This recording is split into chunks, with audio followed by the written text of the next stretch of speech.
Assalamualaikum warahmatullahi wabarakatuh. Kami dari kelompok 1 akan menjelaskan mengenai materi web statis dan web dinamis. Kelompok 1 yang beranggotakan saya, Nabila Idinda, John Firdaus, Putri Eka Zulfiana, dan Salsa Nabila. Yang pertama, definisi. Web statis adalah website di mana informasi yang terkandung di dalamnya tidak bisa diupdate melalui aplikasi website tersebut, melainkan harus merubah skrip yang ada di dalamnya. Web dinamis. Web dinamis adalah website di mana informasi yang terkandung di dalamnya dapat diupdate melalui aplikasi website tersebut. Dengan website dinamis, kita bisa membuat sebuah aplikasi yang namanya Content Management System. Content Management System inilah yang nantinya digunakan untuk mengupdate informasi-informasi terbarunya. Berikutnya adalah contoh implementasi. Contoh implementasi web statis pada website PT Indofood www.indofood.com. A.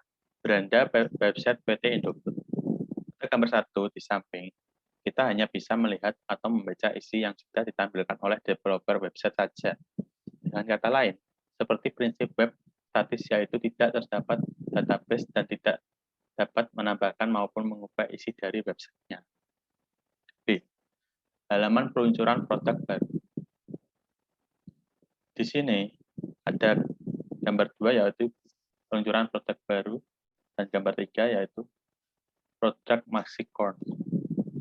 Misalnya kita akan melihat produk Maxicorn pada gambar 1. Jika diklik akan muncul seperti pada gambar 2, hanya menampilkan keterangan produk saja tanpa bisa dibeli. Adapun contoh dari implementasi web statis lainnya yaitu startupindonesia.my.id, jklrb.com, www.jklnow.com, gohugu.io. Contoh implementasi web dinamis pada website PT KAI, www.kai.id.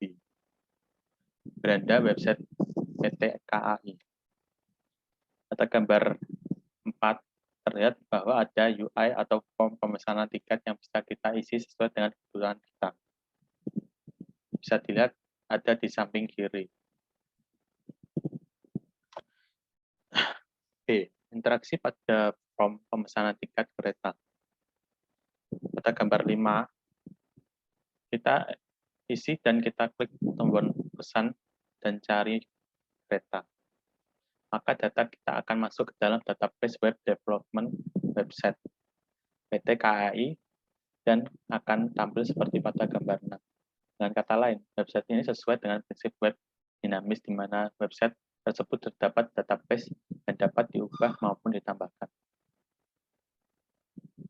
Contoh lain dari web dinamis adalah www.ansoryweb.com, kaskus.co.id, smkn1tosono.sch.id, imersa.co.id. Selanjutnya, prinsip kerja. Cara kerja web statis sendiri cukup sederhana, yaitu web browser mengirimkan kembali HTTP request kepada server, dan kemudian server akan mengirimkan kembali hasilnya kepada HTTP response berupa halaman statis HTML. Dengan kata lain, web statis tidak membutuhkan sebuah database. Komunikasi keduanya hanya terjadi di antara klien, yaitu web browser, dan server, yaitu web server, karena data tersebut telah disimpan di server tanpa menggunakan database. Data tersebut akan dirender menggunakan metode HTTP response ketika user melakukan sebuah request ke server tersebut. Web statis cenderung memiliki tampilan yang tetap, tidak dapat berubah secara berkala. Hanya orang dengan akses tertentu yang dapat merubah apa isi halaman tersebut. Prinsip kerja web dinamis. Cara kerja web dinamis yaitu klien akan mengirimkan request tersebut ke server, kemudian server akan meneruskannya ke sisi database. Ketika hasil yang di-request oleh klien tersebut cocok, maka database akan memberikan hasil request ke sisi server, dan server akan meneruskannya ke sisi klien. Lalu, apa yang terjadi ketika request dari klien tidak cocok?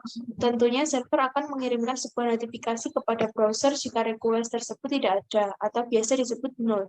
Web dinamis membutuhkan database untuk menyimpan informasi atau data-data dari pengguna, sehingga data-data tersebut dapat dirubah sesuai kemauan klien dan user yang memiliki akses di dalamnya. Selanjutnya adalah teknologi pengembangan web. Yang pertama ada HTML atau Hypertext Markup Language, yang merupakan dasar sebuah halaman web yang berisi pengaturan untuk isi dari halaman web yang terkait.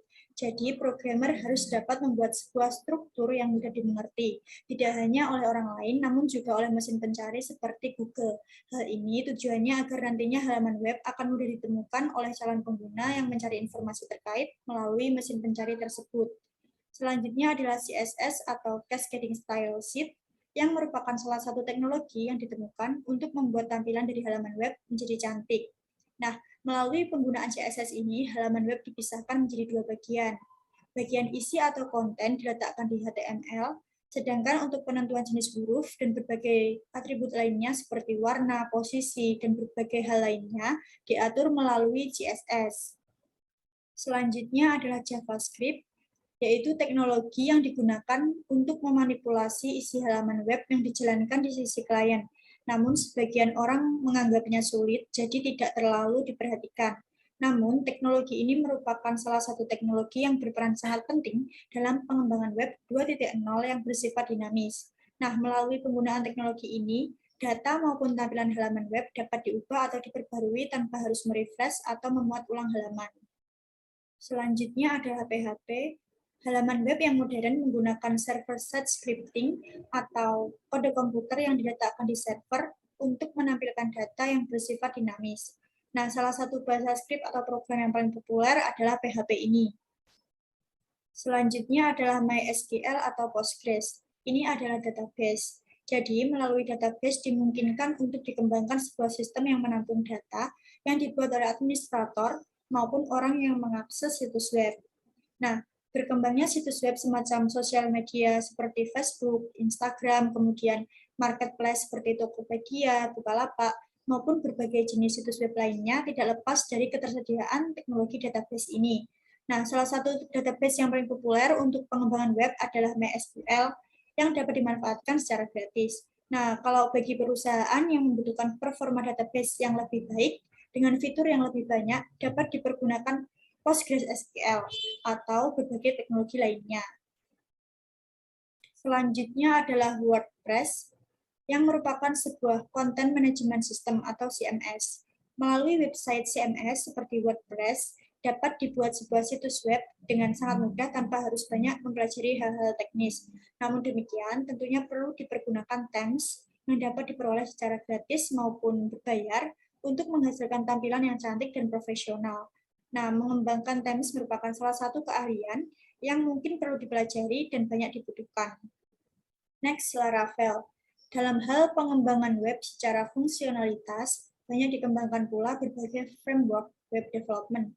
Selain CodeIgniter, Symfony, dan Yi yang telah lebih dahulu populer dan banyak dipergunakan, saat ini Laravel merupakan framework web development yang paling banyak dipergunakan oleh para pengembang web, karena Laravel memiliki berbagai fitur yang mempercepat proses pengembangan web dan telah dilengkapi dengan fitur security dan berbagai fitur tambahan lainnya. Selanjutnya adalah GitHub, yaitu sistem Subversion yang dapat mempermudah penyimpanan berbagai versi program yang telah dikembangkan, serta memungkinkan untuk berkolaborasi dalam tim. Jadi GitHub ini adalah salah satu platform wajib bagi developer, karena menawarkan kemudahan untuk mengelola kode pada proyek mereka. Yang terakhir adalah Firebase. Nah, Firebase ini merupakan bagian dari Google Cloud, yaitu salah satu solusi yang dapat dimanfaatkan untuk menyimpan data. Nah, ini menggunakan sistem yang disebut dengan NoSQL. Firebase memungkinkan pengguna untuk menyimpan data dalam jumlah besar dan memiliki kemampuan atau skalabilitas yang tinggi. Selanjutnya ada kekurangan serta kelebihan pada website. Yang pertama ada website statis, memiliki beberapa kelebihan. Yang pertama, tanpa dibutuhkannya database. Yang kedua, proses development yang jauh lebih simpel dan cepat. Yang ketiga, tanpa membutuhkan server atau hosting khusus. Yang keempat, ruang penyimpanan yang jauh lebih irit. Yang kelima, loading time-nya yang cukup cepat. Keenam, mudah untuk di-maintain. Ketujuh, jauh lebih aman dari serangan cyber. Kedelapan, hostingnya lebih free dan hanya membutuhkan domain. Maka domain pun bisa diakses secara gratis. Dan yang terakhir, framework itu jauh lebih modern dan lebih mudah untuk di-custom. Kekurangannya ada beberapa. Yang pertama, perubahannya harus diupdate secara manual. Yang kedua, tidak cocok apabila website ini digunakan pada data yang jauh lebih besar. Yang ketiga, dibutuhkan skill khusus dalam menunjang atau running pada website. Yang keempat, tampilan yang jauh cenderung lebih opsional. Yang kelima, hanya bisa dibangun menggunakan native atau framework. Selanjutnya, pada website dinamis memiliki beberapa kelebihan juga. Yang pertama yaitu isi tampilan yang lebih update. Yang kedua, custom tampilan yang jauh lebih mudah. Yang ketiga, dapat menampung berbagai sumber halaman dan jauh lebih kompleks.